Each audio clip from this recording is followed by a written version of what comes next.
Hey, welcome to No Filters. I'm Rhonda. Today I'm going to share a story with you about learning to make gravy.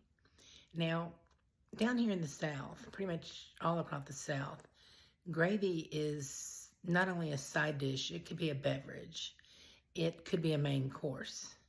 It is very important that people know how to make gravy. It's just, gravies are handed down, recipes are handed down from generation to generation, and gravy is essential.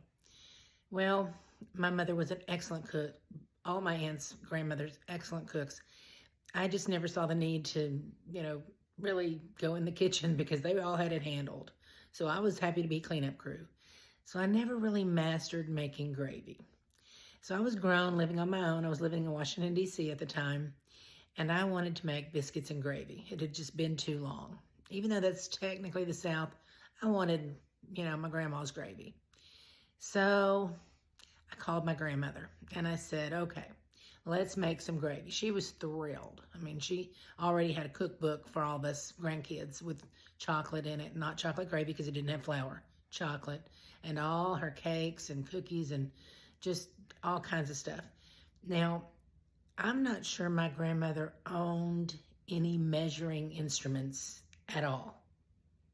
So for her to come up with the recipe that matched what she made took some doing, and my aunts helped her. They kind of sorted out what a pinch and a squeeze and all that was. So when I called her and we're going to make gravy, she said, okay, you start with some bacon grease. And like every other self-respecting woman in the South, I have a little pot of bacon grease on the stove. You flavor everything with it, including apple pie, I guess. I don't know. It's a seasoning. So I had some bacon grease. And then she said, okay, so what you're going to do is you're going to get you a handful of flour. Okay. A handful of flour. So I got a handful of flour.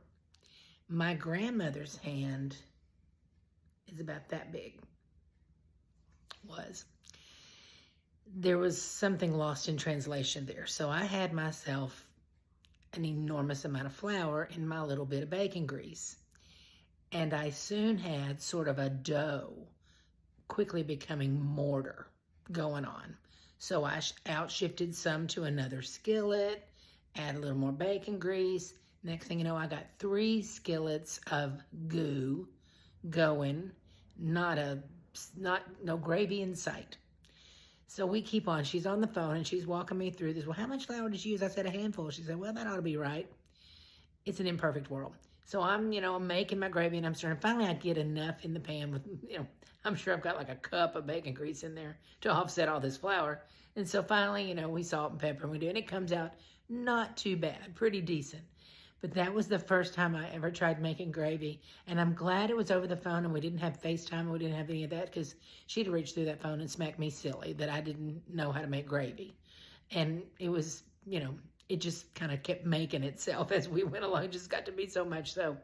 Now I'm a pretty good gravy maker.